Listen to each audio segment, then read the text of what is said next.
এই বাসের মুড়ে আছে একটা তাল লেগে দেখতে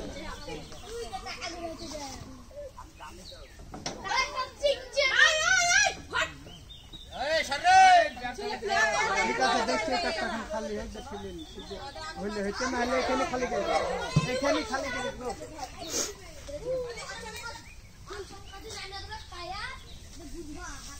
এই সাধুগুলোকে দেখাইতে হবে বুঝতে পারলা তো, তাহলে ও ভয় আর আনবে না।